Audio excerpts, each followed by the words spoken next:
السلام علیکم، امید ہے آپ سب ٹھیک ہوں گے۔ آج کی ایپیسوڈ بہت زیادہ شارٹ ہے۔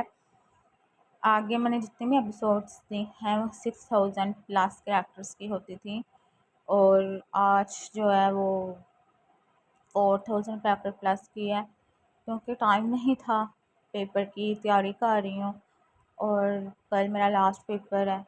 اس کے بعد انشاءاللہ نیکسٹ سیمسٹر سٹارٹ ہونے تک میں فری ہوں، اور انشاءاللہ پھر میں کوشش کرنے والی ہوں کہ اس ناول کو میں جلدی اینڈ کر دوں اس کا، اور یقیناً سفر محبت کی اینڈنگ کی طرح آپ کو اس کی بھی اینڈنگ اچھی لگے گی۔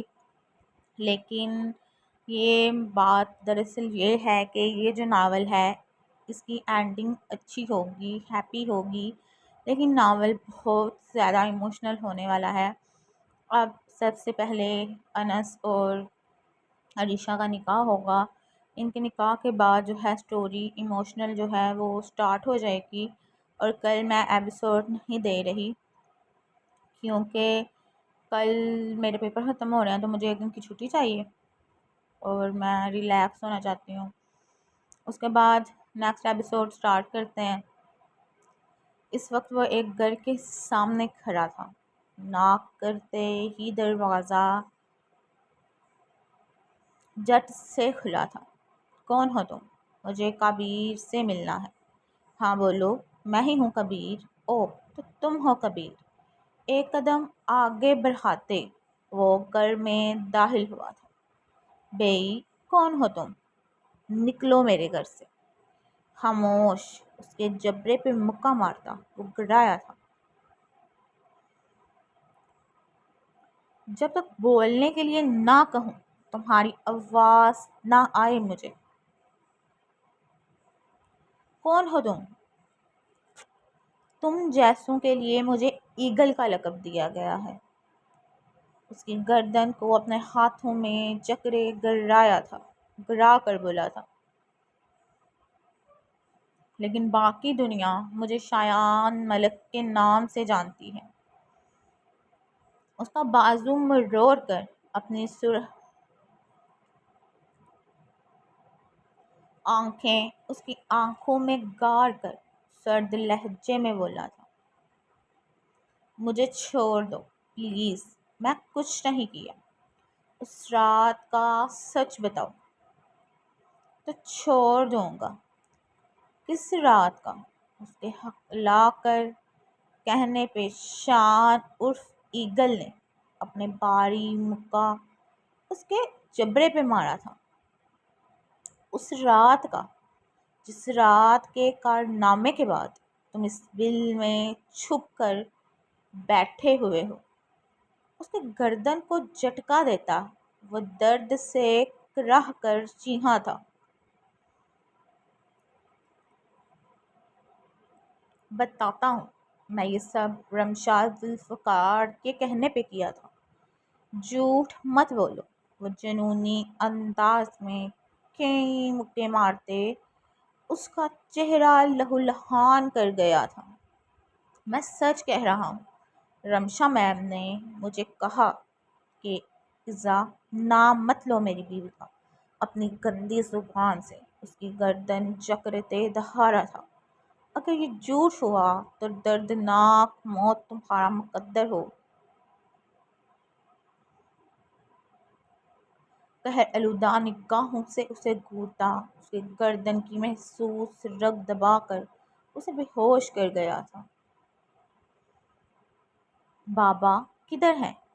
میم وہ اپنے روم میں ہیں۔ ملازمہ کی بات سن کر وہ ذوالفقار صاحب کے روم کی جانب بڑھی تھی۔ ہیل کی ٹک ٹک پورے ہال میں گونج رہی تھی۔ کمرے کے باہر رک کر دروازہ ناک کر کے اندر داخل ہوئی تھی۔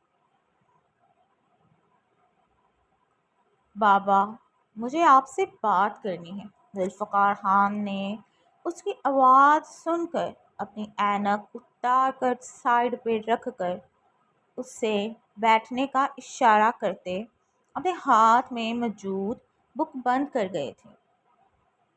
پچھلے 2 دنوں سے میرا کریڈٹ کارڈ نہیں کام نہیں کر رہا، مجھے شاپنگ پہ جانا ہے، اس لیے مجھے آپ کا کارڈ چاہیے۔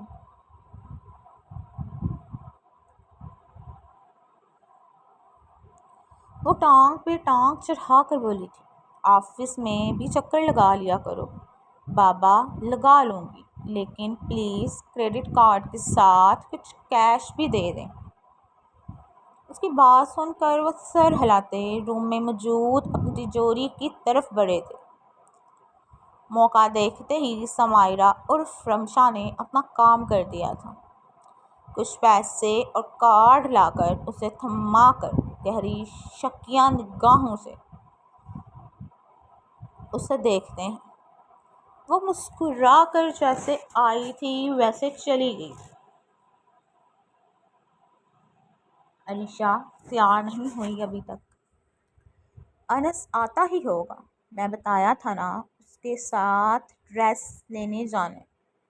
ماما مجھے نہیں جانا۔ کیا نکاح کے لیے ہاں کر دی ہے؟ اتنا کافی نہیں ہے؟ یہ کیا بات ہوئی؟ اٹھو شاباش، تیار ہو جا کر، کل نکاح ہے اور میں چاہتی ہوں میری بیٹی خوشی خوشی یہ نکاح کرے۔ ہاں، خوشی خوشی نکاح کر کے آپ کی بیٹی بدلے کی بینٹ چڑھ جائے، اس طرح کیوں کہہ رہی ہو؟ ماما اب جائیں، میں تیار ہو کر آتی ہوں۔ اس کی آنکھوں میں نمی دیکھ کر تانیہ گہرا سانس لے کر اٹھ کر باہر چلی گئی تھی۔ عریشہ نہیں آئی، تیار ہو رہی ہے۔ عاشر اگر اس کی مرضی، پلیز میری بیٹی کے لیے جو بہتر ہے میں وہی کر رہا ہوں، تم فکر مت کرو۔ عریشہ کو آتے دیکھ کر مسکرا کر بولا تھا۔ سلام کی آواز سن کر وہ تینوں دروازے کی طرف دیکھتے ہیں، جہاں انس خان بلیک 3 پیس میں اپنی شاندار پرسنالٹی کے ساتھ اندر داخل ہوا تھا۔ اس کے پیچھے ڈرائیور تھا جس کے ہاتھ میں کچھ سامان تھا۔ تھی یہ عریشہ کا نکاح کا سامان، میں خود ہی لے آیا ہوں، آپ چیک کر لیں، اگر کوئی چیز کم ہے تو مجھے بتا دیں۔ اس کی بات سن کر عریشہ سامان دیکھتی ہے۔ لہنگا، جیولری، سینڈل، ہر چیز برابر تھی۔ نکاح ہے، شادی نہیں جو آپ لہنگا لے کر آئے ہیں۔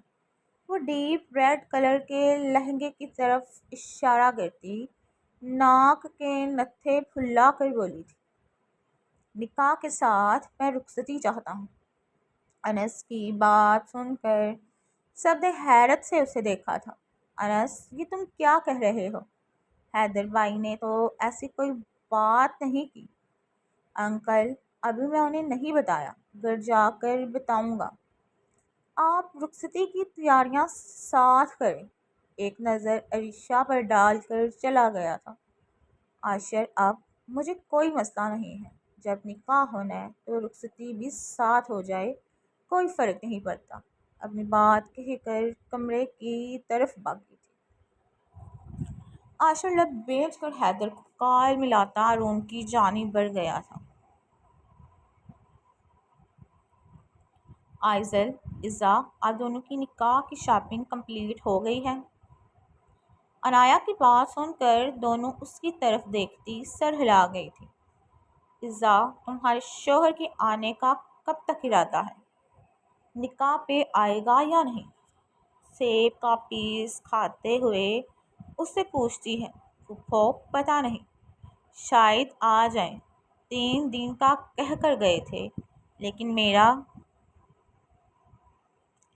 ان سے رابطہ نہیں ہوا ابھی تک۔ کیا مطلب؟ اس نے تمہیں کال نہیں کی؟ نہیں، ایک لفظی جواب دے کر وہ کمرے میں چلی گئی تھی۔ تبیر میری جان اٹھو اور باہر نکلو، بھائی کی نکاح کی تیاریاں ہو رہی ہیں، میں تمہارے لیے جو شاپنگ کی ہے چیک کرو، اگر کوئی چیز اور چاہیے تو بتاؤ ابھی۔ وہ کوئی جواب دیتی حیدر کی آوازیں آئی تھیں جو انس کو غصے سے بلا رہا تھا۔ سحر جلدی سے باہر نکلی تھی، تبیر بھی اس کے پیچھے گئی تھی۔ کیا ہوا؟ اتنا غصہ کیوں کر رہے ہیں؟ اس سے پوچھو کیا گل کھلا کر آیا ہے۔